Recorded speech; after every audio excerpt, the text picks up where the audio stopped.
problem. So B2B is a scary place to be as a buyer, as a recommender, whether you're on the committee or not. Whoever is leading that charge, they're going to be very, very cautious. But there's another asymmetry. So the buyer has got to be cautious compared to B2C. The buyer is also woefully ignorant because they can't be an expert on what they're buying. Otherwise, they'd be selling it. So they're buying it. By definition, the seller's an expert. So now they've got to trust one of the sellers to basically not ruin their career, right? You put your career in a seller's hands and the seller is a stranger and you know they're conflicted. You know they're being paid to sell you something. So you're in a quandary as a B2B buyer. Now, this explains one thing. Why do 80% of all B2B pursuits from the buy side with intent to buy end in no decision? That's the biggest question in B2B. That is the dominating question, right? It's the 80% question. Basically, if you can solve it, you can make your business 5 times better. You can go from 20 to 100, right? So how do you do that? Well, you got to recognize that the buyer has to trust one of the sellers more than they trust themselves. That's the benchmark. Because after all, they trust themselves as much as they know. They know they're sincere with regard to their own interests. They just feel woefully ignorant. Well, they know the seller might be an expert and they got to demonstrate they're an expert, but are they on my side? Can I trust them? And now we come down to just, I got to trust them more than I trust myself. That's the bar.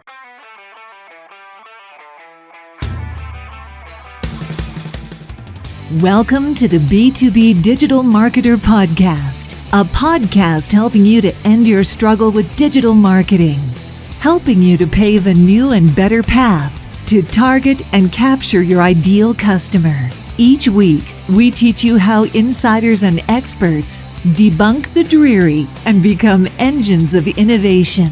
Now, here's your host, Jim Rembach.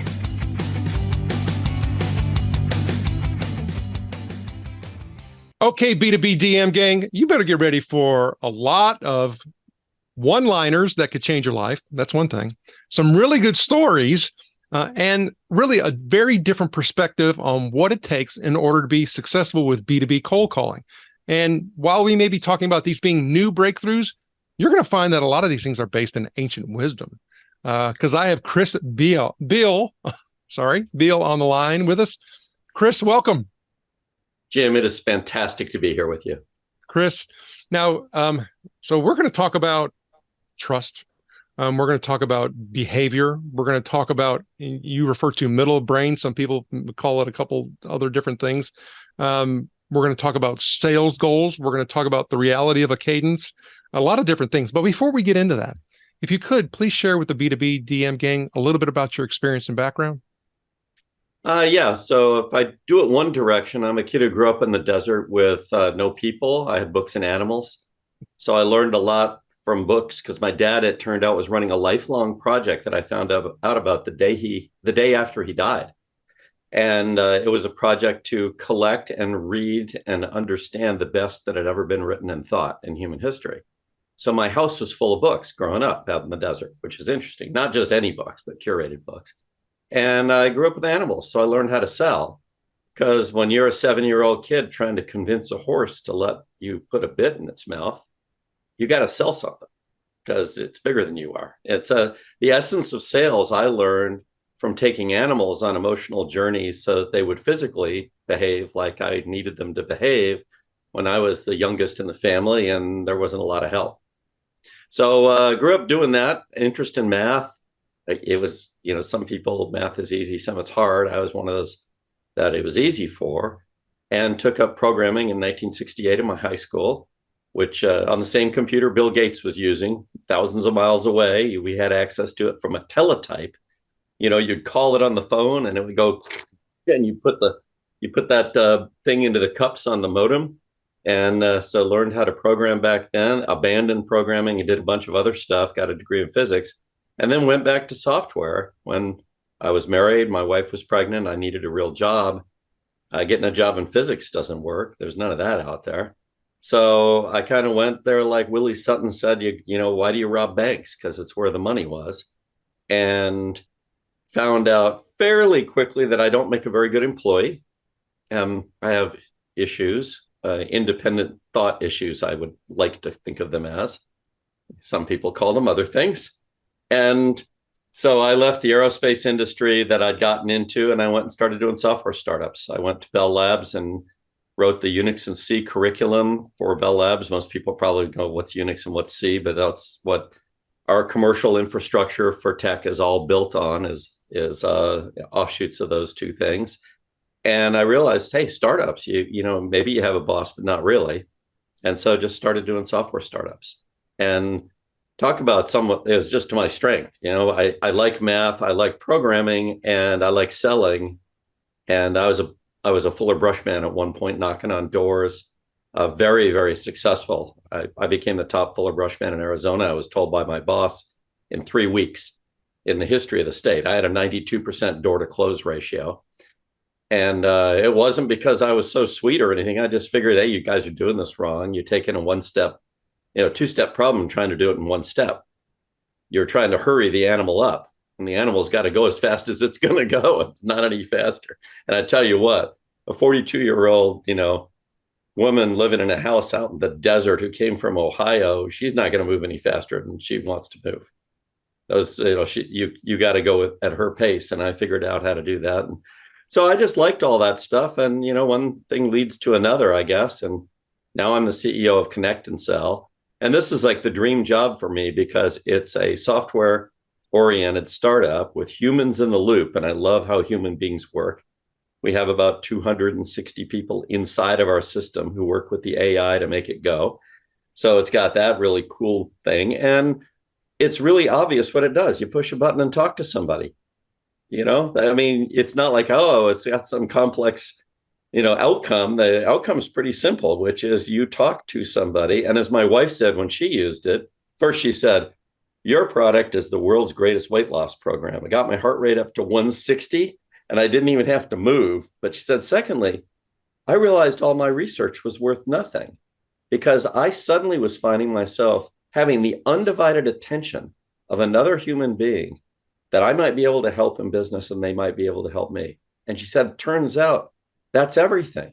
There isn't anything else. And by the way, she is a $5 billion quota carrier. So she knows what she's talking about when it comes to sales and business. And her point was it all starts inside of each other's brains and guts and hearts. And, it starts in a place where folks are trying to get to, and we deliver that place just like that. Which in and of itself is, part of the, when I refer to the new breakthroughs in cold calling you could say it's reverting back to, the ways of humanity. And even when you were telling your story though, and you were talking about your success that you had with, the brush company and stuff, is you could assume it's like, well, you had all the answers way back then. And that's not the case either. Because you're always uncovering and researching different methods, tactics, approaches that are just causing an even greater level of conversion and success. Yeah, I just love finding out that I'm wrong. That's like my favorite thing in life. Somebody once asked me, what are you afraid of? You're kind of a weird person. I used to climb big walls in ways that some people might not think are perfectly safe and stuff like that. I've always been very safety conscious in that world. That's why I'm still alive. But I also love finding out I'm wrong. And, going out to that edge, that to me is the great delight. I think Richard Feynman wrote a whole book on the subject called The Pleasure of Finding Things Out. Well, when you find something out, what you find out is something you didn't know, therefore you were wrong. You might not have expressed any opinion, but whatever opinion you would have had was not correct, right? And it's like yesterday, I was talking to a CMO about something that we discovered, I was lucky enough to kind of run into, that just showed that I was dead wrong about the purpose of cold calling, even with regard to approaching the market that you're in right now, instantly, right? So I would have said 10 months ago, maybe 12 months ago, that a cold call can lead to one of two great things. One is a conversation that builds trust. And the other is information about somebody, knowing whether they answer the phone or not, whether they have any interest in what you're doing, whether you should call them again, et cetera, right? So you get impact and then you get intelligence. What I didn't realize until we started measuring the opportunities, looking at the opportunities in somebody's CRM and Salesforce or whatever, and back threading them to the conversations, that the most powerful conversations are the negative ones, not the positive ones, because they lead somebody to feel kind of relaxed, like I got off the hook, and they go to your website while they're talking to you. So you think of what you pay for Google ads, tons, right? I think Google once told us, you're the only company in Silicon Valley that's never paid Google a dime. It's like, great.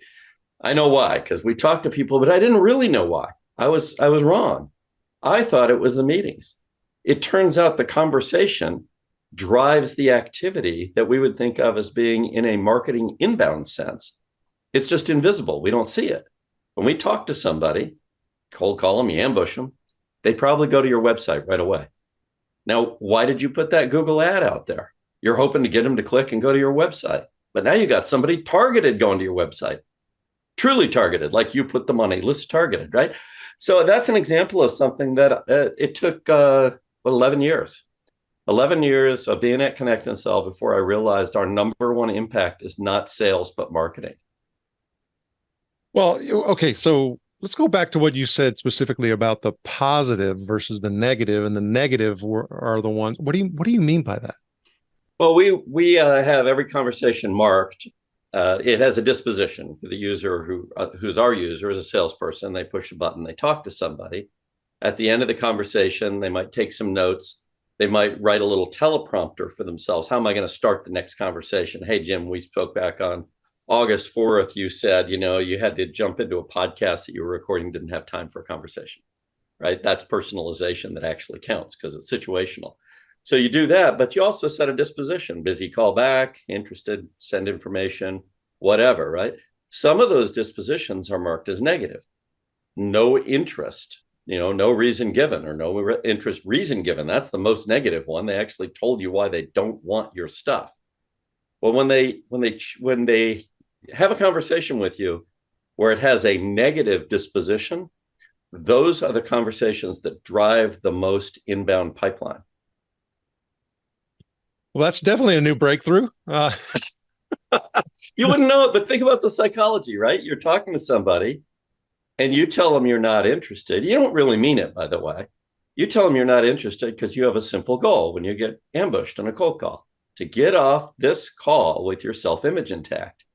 So if the seller accepts your lame excuse as though you know what their business is, because you were dumb enough to tell them what the business is, and now you're kind of screwed, right? So they go down that path of we're all set. We're all set is the standard, no interest reason given. Well, are they really all set? If they were really all set in the large, you would literally have no business. Your business would have dissolved, years ago. I mean, after all, everybody is solving the problem already that you're trying to sell them a way to solve, or else you can't sell it to them. You can't sell something to somebody to solve a problem that they're not already solving. That doesn't make any sense. So we're all set as a universal correct answer, but it is of no value within moving the conversation forward. But it lets the ambushed person, the receiver of the call, off the hook. Well, they feel good about being off the hook. They just accomplished their goal. But on the other hand, you did go through the effort of calling them. And now there's a completely safe thing that you could do that back in the old days you couldn't do, which is you can go look at their website. And why not? Because it's a great reason to not go back to get on task. Because everybody talks about wanting to be on task, but nobody really wants to be on task. Everybody wants a break. So you've actually given them an excuse to do something useful. I'll just go click on this. So what that guy said, connect and sell. Oh, that's weird. Oh, this thing says, not an auto dialer. I wonder what that is, right? Well, some of those people, they're now in a safe place and they'll come and fill out the form and say, yeah, it's okay to talk to me. And those are the highest yielding conversations in cold calling. Well, I dare would say that I'm sure that's not part of the strategy process when it comes to marketing and selling for B2B organizations. That absolutely it needs to be, based off of what you just said. Now, okay, we're going to get deeper into some of those components and elements you were talking about, but I first want us to really establish something that you had said in regards to, in B2B, that building trust is a business imperative. What do you mean by that? Well, B2B is dangerous as a buyer. B2C, I buy something, and if I don't like it, especially nowadays, right? I buy it on Amazon, I don't like it, I take it back, right? But even before, I buy something big, right? So my example is always a Tesla because I think they're pretty cool. So I buy a Tesla automobile and I drive it home. It cost me $72,000 or something like that. By the way, I don't own a Tesla, but say I did. So I get it home, and it's funny because that night at dinner, I'm sitting there and I'm a little scoochy around in the chair, and my wife says, "What's the deal?" And I go, "Well, my butt kind of itches," and it's like, "Huh." And then the next day it happens again. I go, "Wow, this is kind of strange." I got this like itch thing going on. And the third day it happens again, and I go to the doctor and says, "I hate to tell you, Chris, you're allergic to electricity." And did you buy an electric car recently? It's like, yeah, I did. He says, you got to dump that thing, got to get rid of it. So say I'm out 10 grand, I dump it for 62,000 because I was dumb enough to drive it home. So now I'm out 10 grand. Well, how bad is it? It's bad enough, but I can make up $10,000. Even I can at burger flipper wages like I pay myself, right? So eventually I make up that 10 grand. Do I lose my dog, my wife, my future as a person? Nah, it's just money. Now, take that same $72,000 and spend it on something that makes my company's ass itch, right? A system that doesn't work with everything else, something that doesn't fulfill what the vendor promised, something that was a shiny object. I got a real problem. That's my career. That's my kids' college education. That's my retirement. It's my reputation. That's a problem. So B2B is a scary place to be as a buyer, as a recommender. Whether you're on the committee or not, whoever is leading that charge, they're going to be very, very cautious. But there's another asymmetry. So the buyer has got to be cautious compared to B2C. The buyer is also woefully ignorant because they can't be an expert on what they're buying. Otherwise, they'd be selling it. So they're buying it. By definition, the seller's an expert. So now they've got to trust one of the sellers to basically not ruin their career. Right? You put your career in a seller's hands, and the seller is a stranger, and they're conflicted. They're being paid to sell you something. So you're in a quandary as a B2B buyer. Now, this explains one thing. Why do 80% of all B2B pursuits from the buy side with intent to buy end in no decision? That's the biggest question in B2B. That is the dominating question, right? It's the 80% question. Basically, if you can solve it, you can make your business 5 times better. You can go from 20 to 100, right? So how do you do that? Well, you got to recognize that the buyer has to trust one of the sellers more than they trust themselves. That's the benchmark. Because after all, they trust themselves as much as they know. They know they're sincere with regard to their own interests. They just feel woefully ignorant. Well, they know the seller might be an expert, and they got to demonstrate they're an expert. But are they on my side? Can I trust them? And now we come down to I got to trust them more than I trust myself. That's the bar. So all of B2B comes down to this one bar. Anthony Iannarino, in his book, Elite Sales Strategies, opens the introduction with a quote. And the quote is, people buy from people they trust to make a decision they don't trust themselves to make. Now I have a problem with that quote, actually, and that is that he actually attributed it to me, and I'm not sure I said it. It's my name follows the quote, and I kind of go, Anthony, are you sure I said this? And he said, no, last year you said this to me, and I wrote a book based on it. It's like, great, because I didn't write a book, and you're not lazy like me, so this is fantastic. But I think the quote is apt, and if you listen to it carefully, people buy from people. That's number one. They trust. They got to trust them. But how much? Well, it's not just how much, but to do something, to make a decision they don't trust themselves to make. And that, I think, encapsulates all of B2B. Well, and even what you're talking about, in order to even further add upon it, is Matt Dixon wrote a book about some research that they had done on B2B sales, and it came out in the book title is called Jolt Effect, and saying how most decisions are end up in no decision. Most sales opportunities end up in no decision. And if you look at the traditional sales processes and approaches, it's all about us learning how to overcome objections. And he said, that's not the problem. That Right. you can't keep going from that playbook because that's not going to allow you to overcome the no decision situation. And Yeah. this is where that trust component becomes so important. Now, how you deliver upon that or the actions that are necessary is quite different. And so there's a lot of things that people are doing. They're going down the wrong path. And one of them is personalization. And I think you have a very interesting take, again, a new breakthrough that people need to hear in regards to personalization. And really, what is it? Yeah, it's kind of funny. I mean, I think personalization is great if you think about what it really is, which is being a person to the other person. That's personalization. And in sales, we tend to avoid being a person to the other person for two reasons. One is they are a means to our end, which is to make some money. So they're not a person anymore, even to us, right? So that's a bit of an issue. And how do you overcome that? The greatest salespeople alive overcome that actually spiritually. They overcome it internally.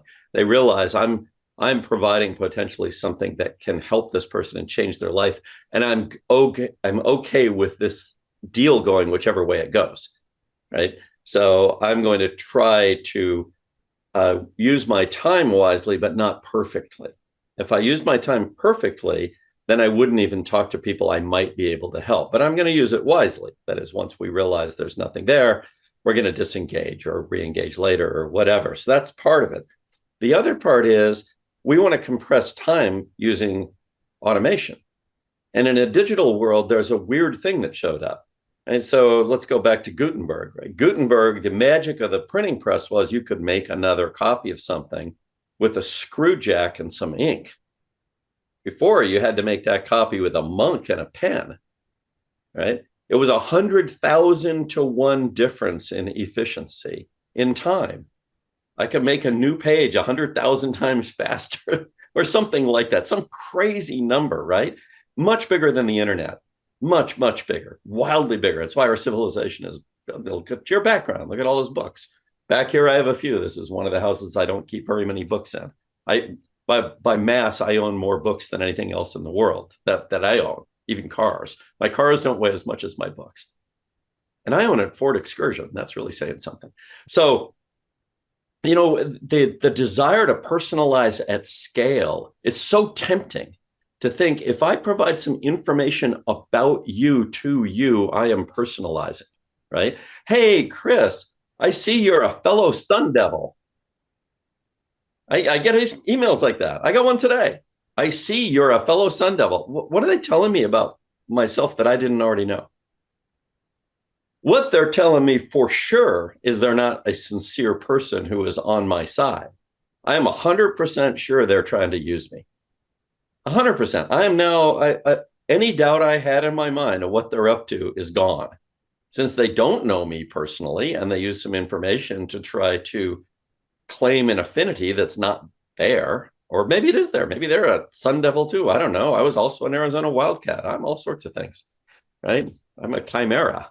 You ever try to cross a devil and a cat? Oh, actually, I think all cats have got that issue. But anyway, it's a funny thing. The folks want to do this. It's the temptation to cut corners. It's the temptation to go the short way.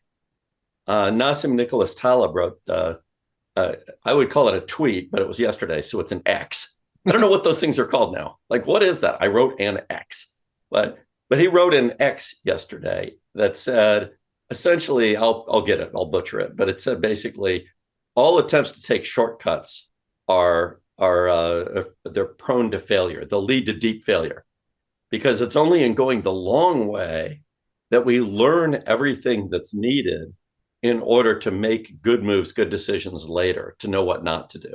And that's true in human interactions. We have to go the long way if we want to actually be in a trust relationship with somebody, because we've got to learn things about each other that need to be exposed over time, right? There's various levels of trust. I trust my climbing partner, Jim, literally with my life, literally many times. This is not figurative. This is like, this dude saved my life many times, and many more times his very presence, what he was doing, ensured my life.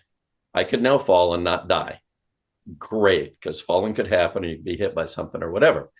So how do we get there? Was it like he wrote a little note that said, hey, I noticed that you climbed blah, blah, blah, whatever? No.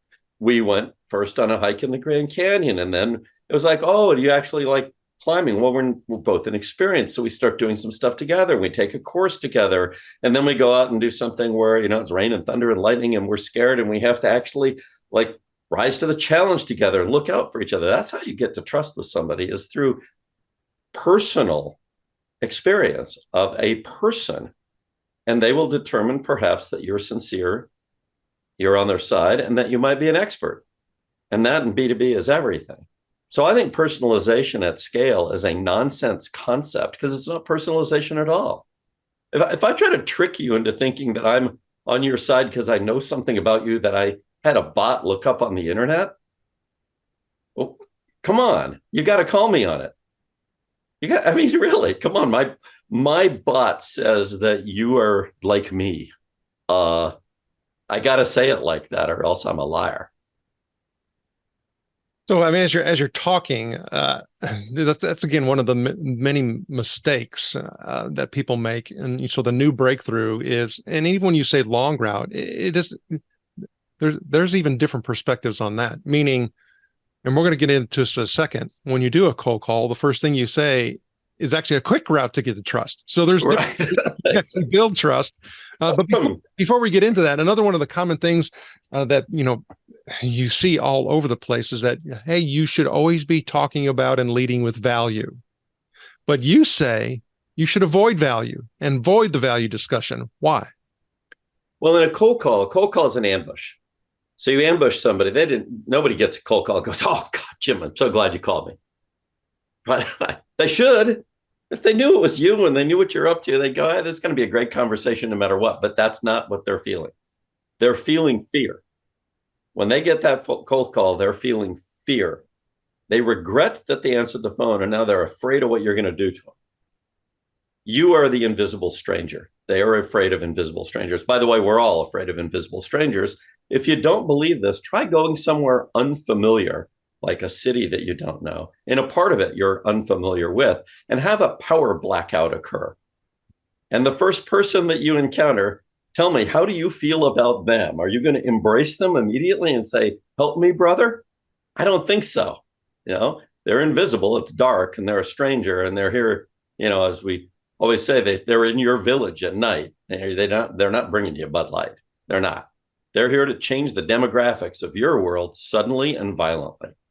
So we are the invisible stranger when we cold call. It's a terrible place to be. It's actually a great place to be because we know what the other person's feeling, fear. If we can relieve that fear in 7 seconds with tactical empathy, if we can show that other person, hey, I see the world your way. I'm the problem. And then we demonstrate to them we're competent to solve that problem. Well, I'm the problem. I can solve it. That's easy, right? And we can get all that done in 7 seconds, according to Chris Voss and a bunch of FBI research. Then they trust us. So now that they trust us, that little bit, it's that little, that the door, it's like having a door a little bit open. The difference between a closed door and a door that's open a 16th of an inch, if there's light on the other side and you're in a dark room, is literally night and day. Literally a tiny crack in the door. That's what you got, that much trust. You can now see. You can see each other. You can feel each other. You can take another step. So your temptation is to take the step to value. Let me tell you how great we are, all the things we've done for other companies. What we do is fantastic, and here it is. The problem is you didn't take into account that person's motivation, which is still to get off this call, but they have a constraint. Everybody has a constraint all the time. We all need to protect our self-image. We can't let our self-image go. That's the most precious thing to us, is how we feel about ourselves, how we see ourselves. And very few people see themselves as somebody who's so, coarse that they would just hang up on somebody who went through the effort of calling them. So now they're a little stuck. They want to get off the call with their self-image intact. So if you go to value, you've offered them the perfect exit from the call, which enhances their self-image. It's like the ultimate. You swing the door all the way over and you walk them up to the door and you say, leave, fly free, little prospect, go away, right? Because what you say is, you're saying, we provide this value. And they're saying, oh, thank God you said that. we're all set. We're all set, right? That enhances their self-image. I'm not incompetent. I'm not a person who doesn't do my diligence. I actually have paid attention to the problem you're talking about. And you know what? I've actually paid attention and done something about it. We're all set. What are you going to say? No, you're not. No, you're not. You're not set. It's like, that's the dead end of all dead ends, right? So you go to value and you're basically walking them out of the conversation. And it's a bad idea. Despite what everyone else tells you to the contrary, right? Right. Well, it's tempting. It's like when I used to knock on those doors of Fuller Brush Man, everybody said, sell that lady something. And what I said is, ma'am, my name's Chris Beall. I'm your new Fuller Brush Man. You probably don't know what Fuller Brush is. I sure don't. And then I just stand there. I threw myself under the bus, right? Tactical empathy. And then I'd say, what I've heard, and I don't know if it's a rumor or not, is that we have some products that are good around the house, but you can't get in stores. I actually don't know if this is true. But if I were to go research and find one or two things that we carry that I really think could change your life, that'd be good for you. Can I come back and share them? 5 minutes. No one said no. Not one person ever said no to that. And you're still building upon that these days. You kind of said it in passing, but in different elements. But if we can put a wrapper around the psychology of being the problem, you have talked about how we have to be aware of and come to the realization that we're the problem, and then all of the things that you talked about are kind of wrapped in that. So if you can just highlight and go through that psychology of being the problem. Oh, you bet. I mean, the funny thing about it is this is why cold calling is hard. We know we're going to be the problem. After all, if we thought we were going to be the solution, we'd just call everybody, go, hey, I'm the solution. They go, oh, fantastic. Where do I send the check? Right? That's not how it goes down. Right? So in fact, we are the problem. We're the invisible stranger. We've just scared somebody. It's much worse to scare somebody than to do anything else to them. It's terrible. No one likes to be afraid, especially afraid of something they don't know why they feel afraid of it. It's really bad. It goes back to that jolt thing. Folks don't like uncertainty. Oh, we just introduced a lot of uncertainty, including why do I feel like this? So the fact is we're the problem. That turns out to be the best part because we've got to do two things. And this is what I learned from Chris Voss, who was kind enough to teach it to me one night. I asked him, how long do we have to get trust in a cold call? And he just says 7 seconds. And I go, whoa. I mean, I actually jumped back. And I'm glad I didn't jump forward. I would have spilled his drink. But I kind of look at him like, what? So what do we have to do in those 7 seconds? He goes, oh, that's easy. And at that point, I looked at the drink to see if it was a second or a third. I mean, come on, how could it be easy, right? He says, all we have to do is show that other person that we see the world through their eyes, tactical empathy. And then we need to demonstrate to them that we are competent to solve a problem they have right now. And I said, well, isn't the problem they have right now me? And he said, bingo. That's why you can never fail in a cold call. If your goal is trust, you will always succeed by doing these two things as long as you do them within 7 seconds. At second number 8, you're screwed. That's why I have a podcast. Actually, it's just about this. It struck me, and people who know me well know I'm mathematically inclined. It's like, well, wait a second. Are you saying that we could call everybody in our addressable market and in 7 seconds establish trust with all of them who answer the phone? And by so doing, effectively pave the market for ourselves and make our competitors have to come in and cause somebody not to trust us, which is an impossibility, because if you try to get somebody to not trust somebody they trust, they will not trust you. This is the essence of all political movements. This is how politics works, right? You get trusted and it locks in. It locks in and locks out, and it locks out everybody who tries to get somebody not trust you. Anybody who doesn't see this has not paid attention to kind of how people work, right? This is a tough one. So you can pave a market with trust, and you can harvest that trust at your leisure, but you have to recognize The folks you're trying to go to market with, they replace whatever it is that you provide once every 3 years or 4 years. So in the good case, it's 3 years. That's 12 quarters. But they only consider for about 1 quarter. You got to catch them in their consideration quarter. So you got a 1/12 chance, 1/12 chance in a perfect situation of catching somebody who's ready to listen to you about value. But everybody's ready to trust you. Okay. So in what you're talking about there, and in regards to that, being in market, out of market, I've seen a lot of different reports on that. Some as little as 1% are in market for your particular solution. I've seen as high as 7, but I haven't seen much over 7 in regards to in your addressable market who is actually ready. Is this merely just also to a potential risk of, trying to find the needle in the haystack because of that problem? Or how do we break through that so it increases our likelihood of actually, getting, more of those opportunities versus our competitors? Well, it's built into the math of the world. 7-8% is the max. That's 100%. Because of this 3-year replacement cycle thing and the fact there's 12 quarters in 3 years. So 1/12 is roughly 8% change. And you got to assume you're not going to get them all. So if you got 100%, you get 8.66. Yeah, you're not going to get that. So that's why people go between 7 and 1. It depends on the replacement cycle. If your product has a 20-year replacement cycle, well, in 20 years, there's 80 quarters. So now you're down to 1/80th. It's just a fact that the amount of time that folks consider starting down the road with 1, 2, 3, 4 vendors is generally about a quarter. And it's because of how budget cycles are built on the buy side. Nobody starts out and says, well, sometime this year we'll pick some vendor to do, they don't do that. They go, look, we're going to have a process and we're going to look at who provides a solution. You got to get pretty desperate before you try to solve a problem a new way. That's an act of desperation. You'd rather just keep on keeping on. So at some point, everybody's looking around going, I guess we got to do something about this old whatever, this old Ford Excursion sitting out there in the driveway. Honey, we're going to have to sell that thing, get another car.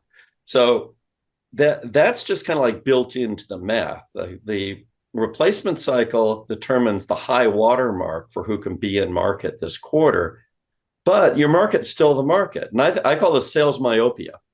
So sales is built conceptually on the disposition of inventory. Inventory has a problem, which is it burns a hole in your pocket because it took money to create the inventory and you've tied up capital in a way that isn't productive again for making more inventory or expanding your factory, doing whatever, until you liquidate it, until you turn it to cash. Only cash can be used to make more products. And so I always have a problem when I make product faster than market can consume product, I get inventory.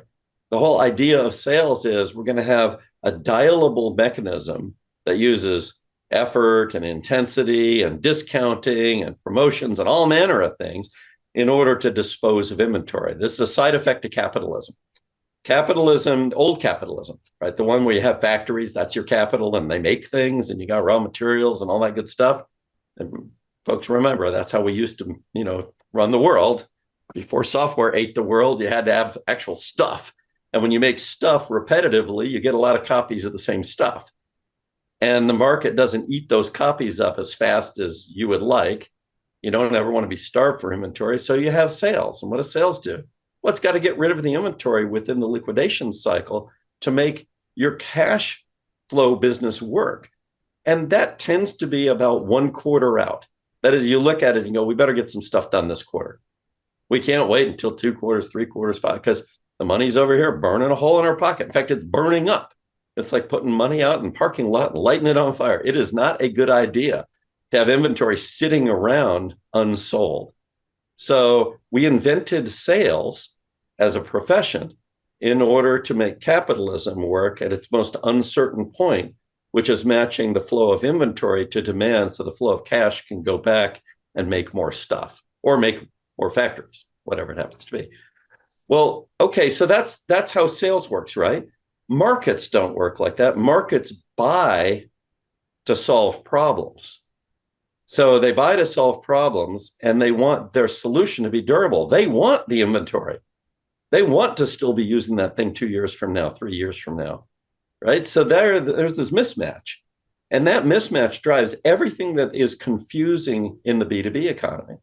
The whole B2B world is confusing because I got to take care of the short term in the quarter, and I got to take care of the long term over 12 quarters or longer. And so what do? Well, we assign the other 11 quarters to marketing. But what we forget is that's what we do. We go nurture them. And then it's, well, how? Well, send them stuff. Send them what? Well, content. Well, okay, that might have worked up to a point, but what we really did is we said, assign the rep a territory, and now every sales rep has two problems, short-term, long-term, right? They sort of own the territory, so they'll nurture for us. But then we got into a world with less territories, less physicality, and we suddenly got this madness going on when nobody knows what marketing's job is. Marketing's job used to be simple. Nurture the next 11 quarters in order to support the salesperson in the field for their nurturing activities, which they can do by dropping off brochures and studies and this, that, and the other thing, and still focus on making the quarter. So this dynamic has gotten worse and worse and worse and worse to the point where now people talk about sales and marketing alignment as though it's an intractable problem. And it's not. It turns out it is a tractable problem. But the only oven that's hot enough to melt sales and marketing together is cold call. Inside the cold call, sales and marketing come together. Sales gets an opportunity to engage, and marketing gets trust, which goes on the balance sheet as goodwill and lowers their cost and risk of doing what they do, which is the next 11 quarters. Well, but people who are on the demand gen side of the equation of all of this could say, no. And people will even tout, we don't have any salespeople. We're all, inbound, type of sales. And we do all of this, lead gen and all of this stuff, using digital methods. But you're saying that's not going to work anymore either, or it's declining, or in some instances or segments or sectors, it's not going to work at all. Is that what I'm hearing? That's right. I call this, it's like Gresham's law, right? Gresham's law of money says bad money drives out good. There used to be big issues with counterfeiting, still are, but people don't think about it very much, right? But like Isaac Newton, his job was to stop counterfeiting as best as possible for, England, right? That was his real job. That was his day job. His night job was inventing the calculus and that thing with the apples and the trees and gravity and all that stuff, right? Us physicists get to talk like that. We mean it. We're sincere about it. So, when bad money comes out, what's bad about it? What's bad about counterfeit money? It's cheap to make. That's what's bad. It's cheap to make copies of it. And therefore, the copies end up being in circulation. And the good money that's expensive to make retreats under the mattress. That's the history of the world right there. I mean, that's it. So now we have the same problem with information to buyers. Bad means cheap to make. Well, the printing press was still kind of expensive. I had to have paper and this and that. Now I can make a digital copy of a piece of content for exactly $0.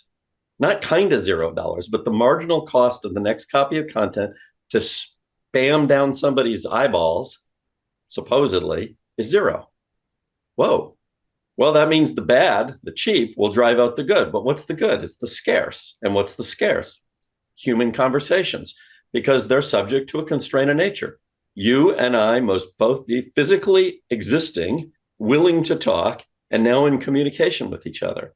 Technology lets us do that remotely now, which means our territory doesn't have to be, my city, my block, whatever. But it doesn't change the fundamental, which is the high value always flees to scarcity.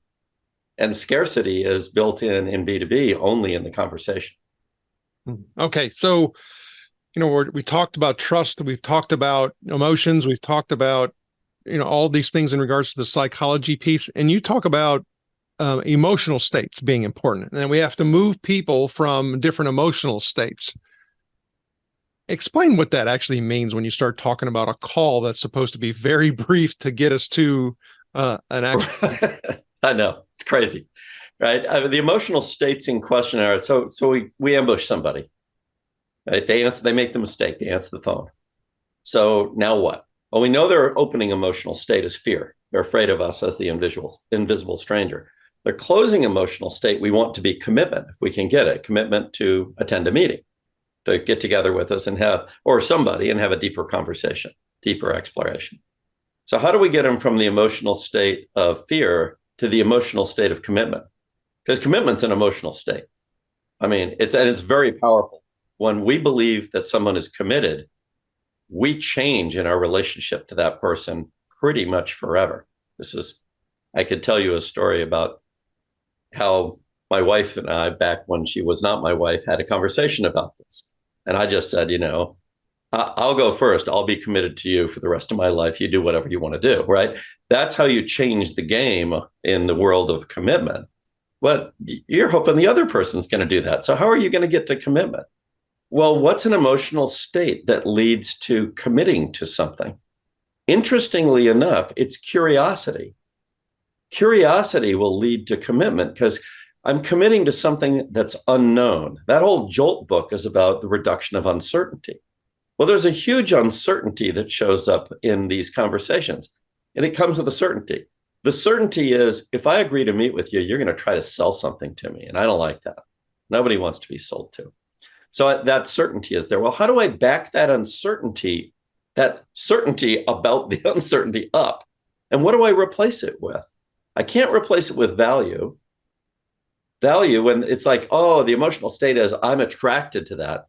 But then I have to say that I'm incompetent. I have to say I wasn't paying attention and that I didn't know. And I was waiting for a salesperson to call and tell me how to do my job. I can't go there. I can't go to that emotional place that says I'm incompetent. 95% of people believe they're in the top 5%. I got to be one of those people, right? So where can we go that will allow somebody to make a decision, a commitment to do something that they didn't anticipate?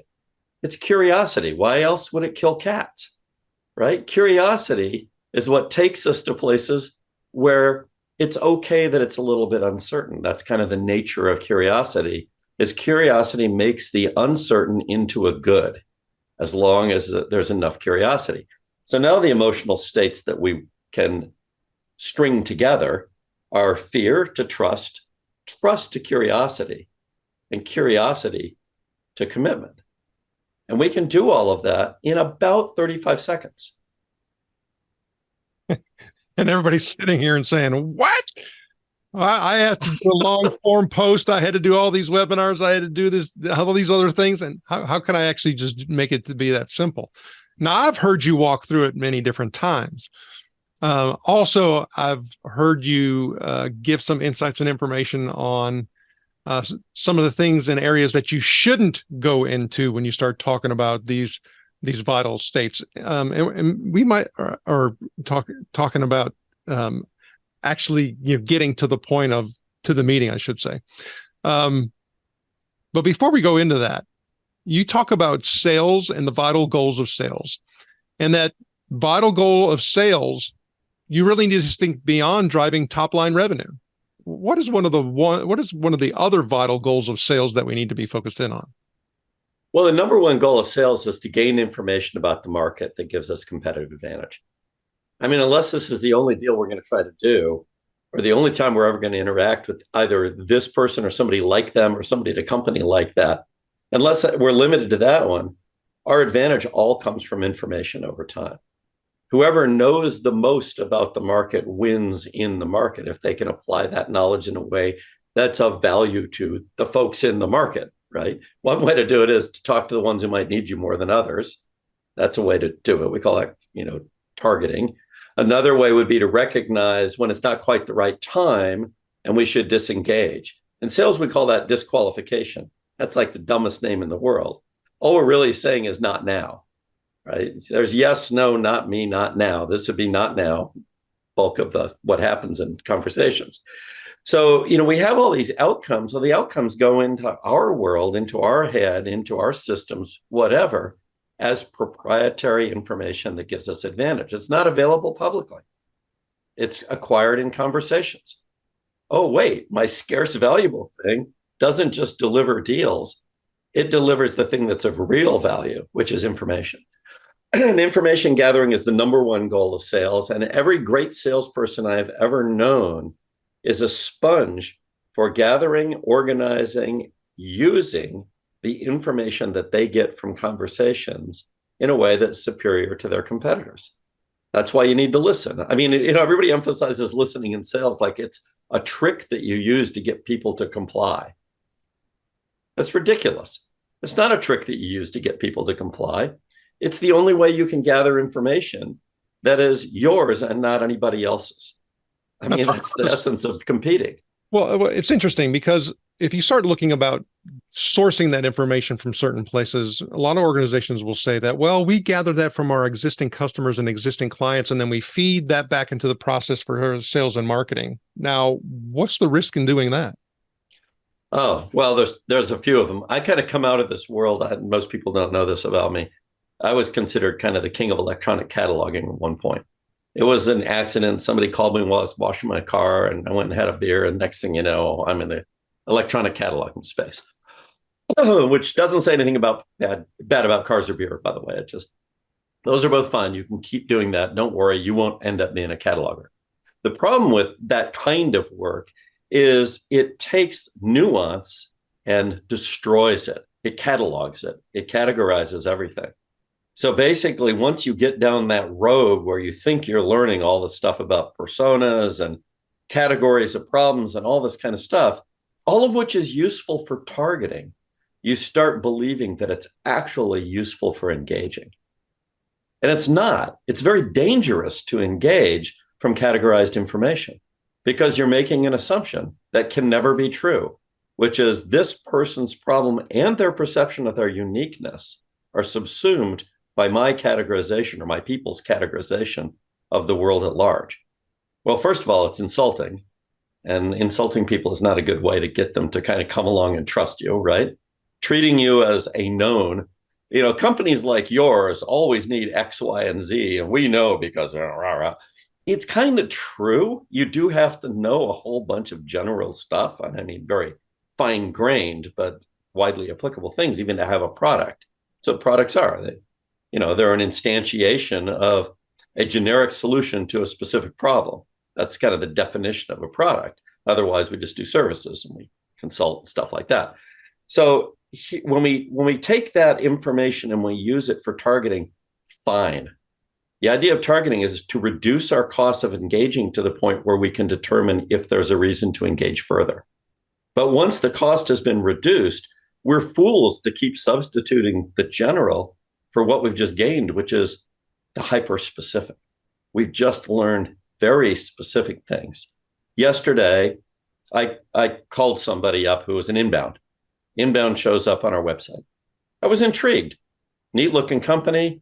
I checked out the guy's background. One of the joys of having one of these iPhone things is I can be out micro-prancing around on my deck, getting a little old person exercise.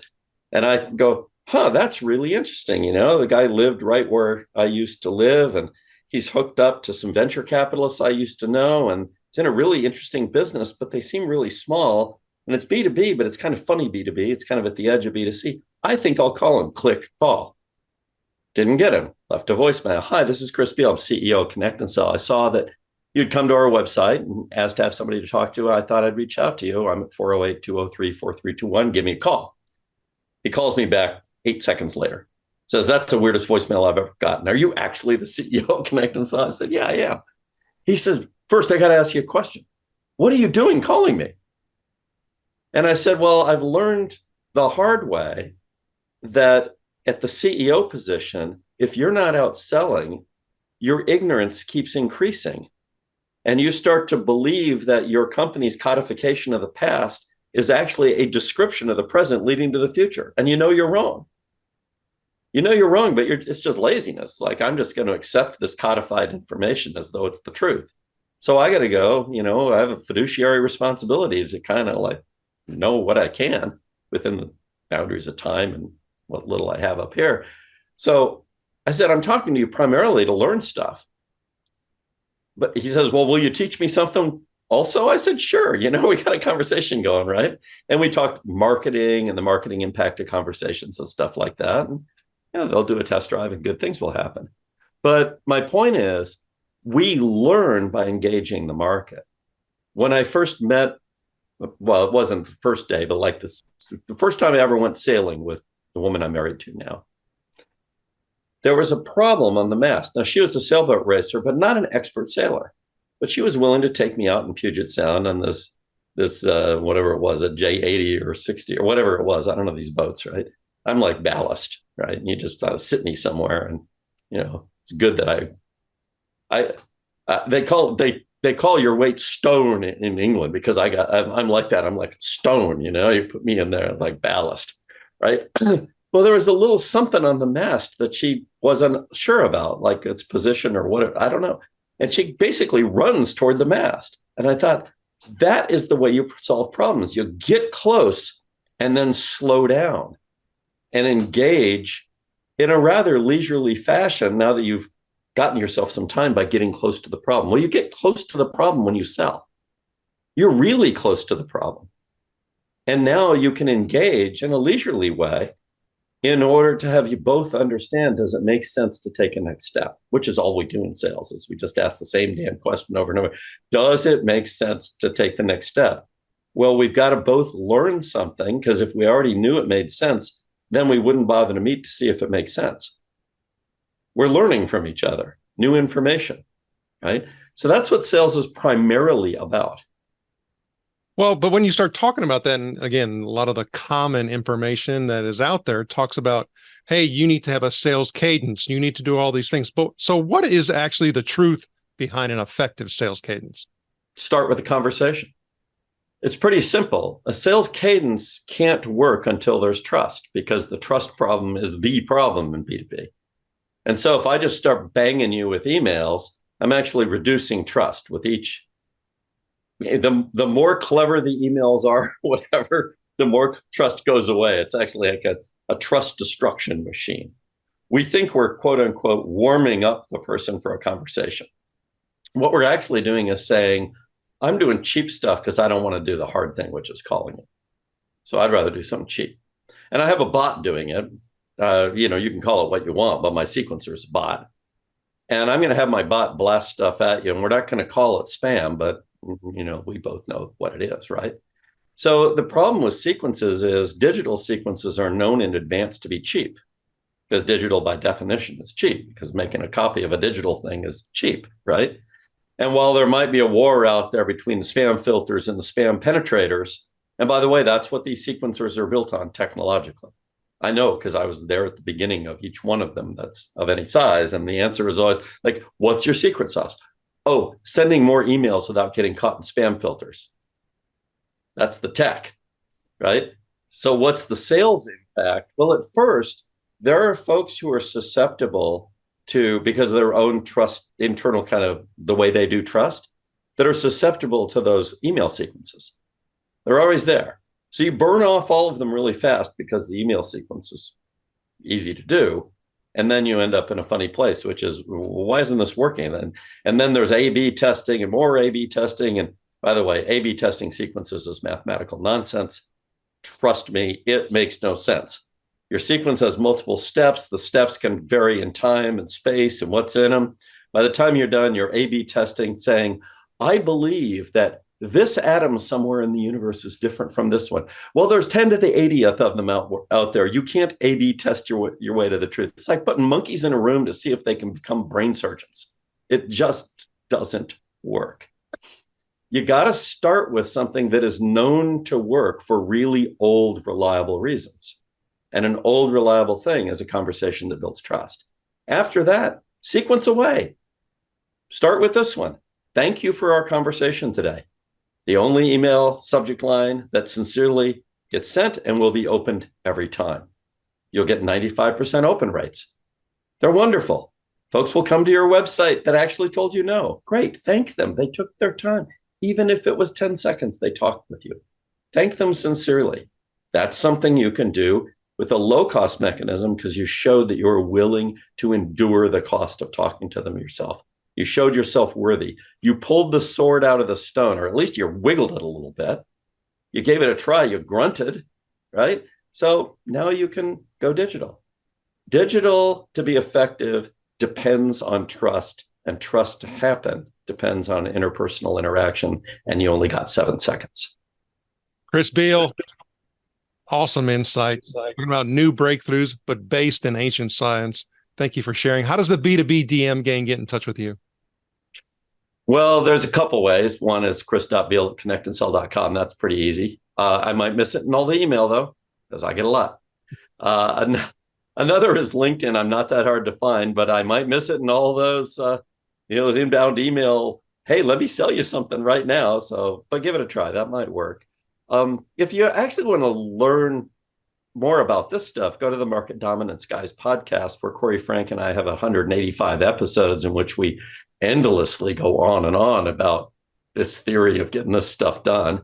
And then if you want to really have a good laugh, you can read the book I wrote with ChatGPT called Market Dominance, A Conversation with ChatGPT. Trust me, the book is not very good because it was written by a robot. That was kind of the point. But it was written in only 2 days.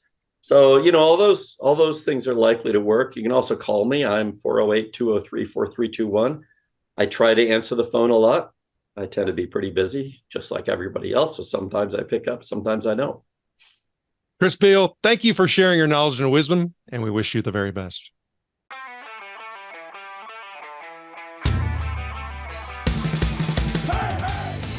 Thank you for joining us. Go now to join the B2B DM gang in the B2B Marketer LinkedIn group, where you can connect with other B2B DM disruptors and get access to our B2B DM cheat sheets, checklist, and guides. While you're at it, if you found value in this show, please help by going to iTunes to rate, review, and subscribe. And share the show on all of your digital platforms. Be sure to tune in next week for our next episode. And always remember, you can automate your lead capture, but you must lure your lead.